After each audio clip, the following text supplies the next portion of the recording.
Comment dire, la lumière dans tous les foyers, le vaccin, si Dieu veut, un vaccin fiable qui ne pose pas de problème. Voilà. Monsieur le rabbin, c'est à vous. Allez, le masque, s'il vous plaît. Boker Tov. S'il vous plaît. Boker Tov à tous, Chanukah Sameach. Nous avons ce matin un enseignement de la Gemara de Ta'anit. Ta'anit. Ah. Veyam Shishi. Ça parce qu'il n'y a pas de beignet, c'est ça. Veyam Shishi. Un vendredi soir, Ben Hashmashot, juste à l'entrée de Shabbat, Rabbi Hanina ben Dosa rentre chez lui à la maison. Bien. Bon. Juste à l'entrée de Shabbat, imaginez, il rentre à la maison. Vera'a chez Bito Atsuva. Il voit sa fille à la maison et elle est triste. Juste à l'entrée de Shabbat, elle est triste. Ah bah. Amralo, son père lui dit. Non, pardon. Amar, là, lui, le père le dit. Biti, ma fille, Madoua Atatsuva. Pourquoi t'es triste? Début de Shabbat, hein. Faut être joyeuse, c'est bien. Pourquoi t'es triste? Amralo, et elle lui répond. Keli shel chometz, itralef li be keli shel shemen. Elle dit, je sais pas ce qui s'est passé, mes cruches se sont interverties. J'ai normalement une cruche d'huile que j'utilise au quotidien. J'ai une cruche de vinaigre que j'utilise aussi au quotidien. Je sais pas comment je me suis arrangé. Je me suis mélangé mes cruches. Et pour préparer mes nérotes de Shabbat, au lieu d'utiliser la cruche avec de l'huile, j'ai utilisé la cruche avec du vinaigre. Et j'ai allumé ça. Et donc je suis triste, pourquoi? Parce que ça va s'éteindre. Parce que ça va s'éteindre, ça va pas tenir, c'est du vinaigre. Ça va pas tenir. Et donc les bougies de Shabbat qui portent en elles le Shalom Bayit, le Shamor Bezachor, la Kedusha du Shabbat, enfin tout ce que représentent les nérotes du Shabbat, et on sait à quel point c'est important aux yeux de nos familles, les nérotes du Shabbat, et bien elle se dit ça va s'éteindre, là, ça va s'éteindre tout de suite, quoi. Et donc, je n'aurai pas de nérotes Shabbat allumés, et donc je suis triste. Et je vous rappelle en plus à l'époque où il n'y avait pas d'électricité, leur nérotes Shabbat leur servait également d'avoir de la lumière pour manger avec un peu de lumière. Et on sait que c'est terrible de manger dans le noir. Donc elle se dit, c'est terrible, je passe un Shabbat, une angoisse terrible. Amarla, le père lui répond, Biti, ma fille, Maïr Patlar, c'est quoi ton problème? Il n'y a pas de souci, t'as mélangé le truc. Qu'est-ce que tu t'en fous d'avoir mélangé le vinaigre avec l'huile? Il n'y a aucun problème. Haremi Shamar la Shemet Sheidlak, Yomarata la Chomet Sheidlak. Celui qui a décidé que l'huile brûle, eh ben il va décider maintenant que le vinaigre brûle. C'est Chanukah bis, ça. Chazak. Celui qui est... Pour Akadosh Baruch Hu, qu'est-ce que c'est? Il y a un problème pour Akadosh Baruch Hu? D'accord? Il a décidé que les critères, les facultés de l'huile, c'est que l'on puisse mettre une mèche par-dessus et que ça brûle. C'est magnifique. Eh bien, c'est Akadosh Baruch Hu, il n'y a aucun obstacle pour lui. Celui qui a décidé que l'huile, ça puisse brûler, eh bien, il va décider maintenant que le vinaigre brûle. Et puis, ça va brûler, t'inquiète pas, tu vas avoir des nérotes de Shabbat au vinaigre, mais qui vont rester allumés. Vachen eranes moufla. Et on nous dit, oui, c'est ce qui s'est passé. Il y a eu un miracle à ce moment-là, Venerota chometz dalku kol ha-Shabbat. Et que non seulement c'est resté allumé, mais c'est resté allumé tout Shabbat. Ça. Alors que de toute façon, elle n'avait pas mis suffisamment d'huile ou de vinaigre pour que ça reste aussi longtemps. Mais pour bien montrer que c'était un Nes, c'est resté allumé pendant tout Shabbat. Afidiku mehem Nes esh le Havdalah. Pour bien montrer que c'est un miracle, ça a duré tellement longtemps que même lorsque c'était maintenant la fin de Shabbat et qu'on s'apprêtait à allumer les nérotes le nerf de la Havdalah, d'accord, on a allumé à partir des nérotes du Shabbat de la veille qui brûlaient grâce au vinaigre. Ashela mitbakesheti, première question sur ce passage-là qui est extrêmement célèbre de la Gemara de Ta'anit. Première question, Arianes itril kvar, lifne chez Rabbi Hanina pana el bito ha'atsuva. Il dit tiens, regarde quand même. Le miracle avait déjà commencé quand Rabbi Hanina est rentré chez lui et qu'il a vu sa fille triste. Le miracle avait déjà commencé. Pourquoi il avait déjà commencé?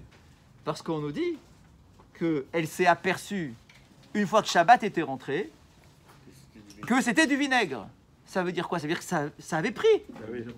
C'était en train de brûler déjà. C'était déjà en train elle avait allumé ses nérotes. Imaginez la scène de chez nous à la maison. D'accord, on est le vendredi. Je suis en train de allumer les nérotes. Si c'est du vinaigre, ça ne doit pas prendre du tout.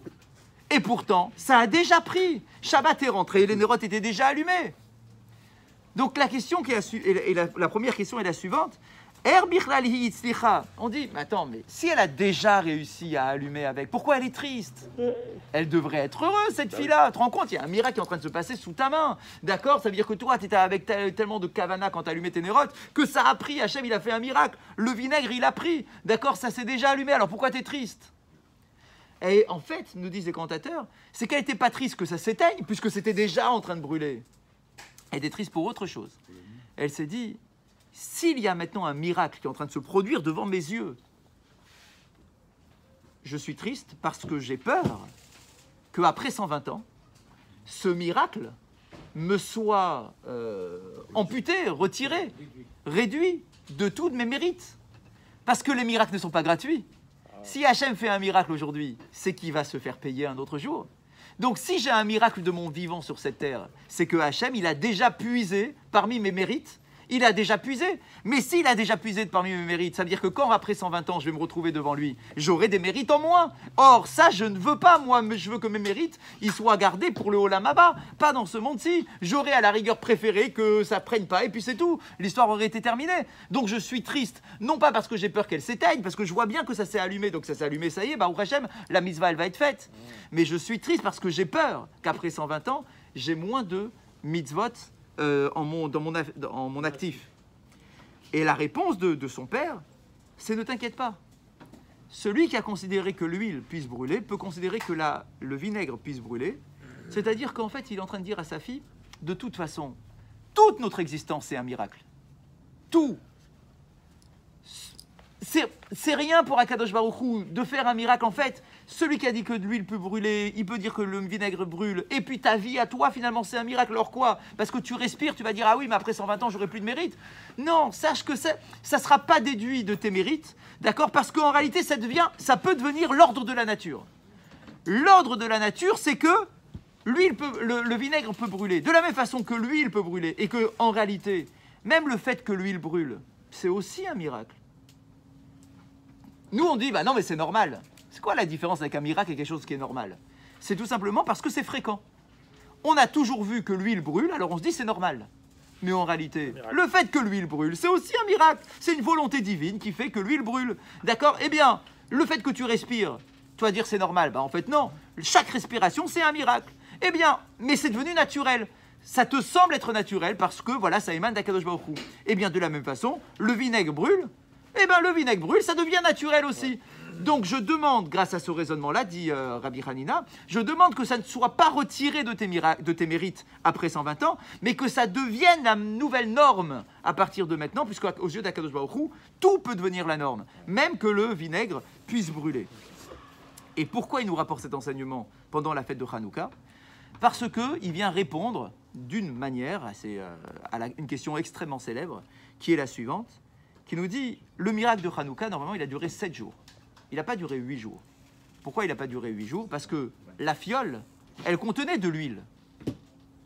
Donc le premier jour qui brûle, c'est pas un miracle. Le premier jour, c'est naturel. Il y a de l'huile dedans, donc il faut bien que cette huile-là, elle brûle. Donc le premier jour, il est naturel. Le miracle, il est à partir du deuxième jour. À partir du deuxième jour, ah ouais, c'est pas normal que ça reste allumé. Mais le premier jour, c'est tout à fait normal. Donc le miracle, il n'a pas duré 8 jours, il a duré 7 jours. Donc si le miracle a duré 7 jours, la fête de Hanouka devrait durer 7 jours. Point. On marque le miracle. Réponse de nos Chachamim, parmi les très très nombreuses réponses, par rapport à ce qu'on a dit ce matin, c'est que non, on fait un jour supplémentaire. Tu célèbres quoi ce jour-là? Le fait que l'huile brûle. Ah, mais le fait que l'huile brûle, c'est pas un miracle. Tu te trompes, c'est un miracle. Parce que qui a décidé que l'huile brûle? Akadosh Baruch Hu. Eh bien, ça fait partie, c'est ce qu'on appelle un S. Un S, c'est une volonté divine qui se manifeste dans la nature. D'accord? Eh bien, cette volonté-là, c'est quoi? C'est que l'huile brûle. Ça veut dire que pendant Hanouka, on célèbre non seulement les 7 jours où l'huile n'aurait pas dû brûler parce qu'il ne devait plus en avoir, d'accord? Et donc l'huile a duré plus longtemps que prévu, ça c'est bien évidemment 7 jours de miracle, mais on marque aussi un jour de miracle pour prendre conscience que ce qui nous semble être naturel, en réalité, même ça, c'est un miracle. Et pour nous, c'est une grande leçon, parce qu'à chaque fois qu'on a quelque chose de normal à nos yeux, d'accord? On se lève le matin, c'est normal. On respire, c'est normal. On marche, c'est normal. On parle, c'est normal. Il y a le soleil qui se lève, c'est normal. En fait, on est blasé de tout. Tout est normal. D'accord? Je réussis, c'est normal. Je gagne ma parnassa, c'est normal. J'ai une femme avec des enfants, c'est normal. On dit, mais arrête de dire c'est normal et tu dis merci à personne. En réalité, tout est miraculeux et à partir de là, tu dois dire merci en permanence. Donc on inverse complètement le système en nous disant, regarde, si l'huile brûle, c'est déjà une volonté de Dieu. C'est exactement comme si c'était du vinaigre qui brûlait. Toi, tu dis, ah bah non, le vinaigre, ça ne peut pas brûler. Mais en fait, l'huile aussi, ça ne devrait pas brûler. C'est que Hachem a voulu que ça brûle. Donc il y a une manifestation de Dieu, même à travers ce qui est naturel. Et donc à Hanouka, on apprend aussi à reconnaître ce qui est naturel. Et c'est pour ça qu'il y a un jour supplémentaire de célébration pour dire merci à Hachem de faire en sorte que l'huile, ça puisse aussi brûler aussi bien finalement que les 7 jours supplémentaires et que le vinaigre pourrait aussi brûler. D'ailleurs, notre journée commence par remerciement. Le peuple juif commence par le remerciement. Nous nous appelons des Yehudim. On s'appelle Yehudi. Yehudi, ça vient du mot modé. On se réveille le matin, on dit modé. Dans la Hamida, on dit modim. D'accord? Le Be'alel ou Be'oda'a. Pendant Hanouka, c'est le Halel et c'est la Hoda'a. La Hoda'a, c'est le remerciement, la reconnaissance. Donc, c'est normalement la définition, l'identité juive, c'est d'être capable de reconnaître la main d'Hachem en permanence à nos côtés. À la fin du jour, rapide, très rapide. À la fin du jour, il y a les beignets qui refroidissent. Donc, à la fin du jour, très rapidement, je rappelais ce matin une halakha intéressante sur le shamash. Quelle est l'origine du shamash que l'on allume quand on allume la Hanouka? Alors, beaucoup pensent effectivement que le shamash, il sert à allumer les autres. Et qu'on est avec nos petites bougies, d'accord, on allume notre shamash et le shamash allume les autres. En fait, quand on regarde dans la Gemara, l'origine du shamash, ça n'a rien à voir. Absolument rien. On nous dit la chose suivante. C'est que si jamais tu t'éclaires chez toi à la lueur de ta Hanoukia, chose qui est normalement interdite, tu n'es pas censé t'éclairer à la lueur de ta Hanoukia. Mais à une époque où tu n'as pas d'électricité, à une époque où la seule lumière que tu as à la maison, parce que ça coûte cher d'avoir de l'huile, ça coûte cher d'avoir des bougies, la seule lueur que tu as, parce que tu as mis un peu de côté pendant les 8 jours de Hanouka, c'est d'avoir des bougies de Hanouka qui brûlent, le risque c'est quoi? C'est que tu te sois éclairé avec ta Hanoukia, chose qui est normalement interdite, tu n'as pas le droit de t'éclairer. Alors la halakha nous dit, tu sais quoi? On va rajouter un shamash. On va rajouter une bougie supplémentaire, une mèche supplémentaire. Comme ça, on va considérer que si jamais tu t'es éclairé de ta Hanoukia, tu t'es pas éclairé des bougies de la mitzvah, mais tu t'es éclairé de la bougie supplémentaire du shamash. On va dire, ah mais tu te moques de moi, je me suis éclairé de tout, je me suis pas éclairé que du shamash. Oui, je sais, mais c'est pas grave, on va faire comme si. On va faire comme si ce qui t'a éclairé, c'est le shamash, et non pas les autres bougies. C'est pour ça que le shamash a été créé à l'origine. Et donc, du coup, se pose une question dans la halakha pour savoir ceux qui allument leur Hanouka à l'extérieur de la maison, comme on est censé le faire, comme on le fait en Israël maintenant, d'accord, et qu'on met la Hanouka à l'extérieur. Du coup, si tu mets à l'extérieur, tu n'as plus besoin de mettre de shamash, puisque du coup, tu n'as pas de risque de t'éclairer. Toi, tu l'allumes à l'extérieur, ensuite tu rentres chez toi dans ton salon, d'accord, tu ne vas pas du tout t'éclairer ta Hanouka, il n'y a aucun risque. La halakha nous dit, certains disent qu'effectivement, quand tu allumes à l'extérieur, tu ne mets pas de shamash, ça ne te sert à rien. D'autres nous disent, non, tu sais quoi, tu mets quand même. Ah ouais, mais à quoi ça sert aujourd'hui? Je m'éclaire. En plus aujourd'hui, on s'éclaire plus. Même quand je suis à la maison, je m'éclaire plus. J'ai pas de risque. J'ai l'électricité, etc. On n'a plus aucun risque. Pourquoi on continue à allumer un shamash? La réponse, à l'Arik je parle, la réponse purement à l'Arik, c'est de dire, à partir du moment où ça a été instauré et que c'est rentré dans les mœurs, tu gardes cette notion de shamash. Alors après, il y a plein de choses qui vont se greffer là-dessus au niveau du raisonnement. D'accord, le shamash, celui qui est au service de ses frères, c'est très beau d'être au service des autres. Et en plus, Mordechai dit quelque chose de très beau hier soir. Il a dit, le shamash, il sert à rien, et pourtant, c'est lui qui est au-dessus des autres.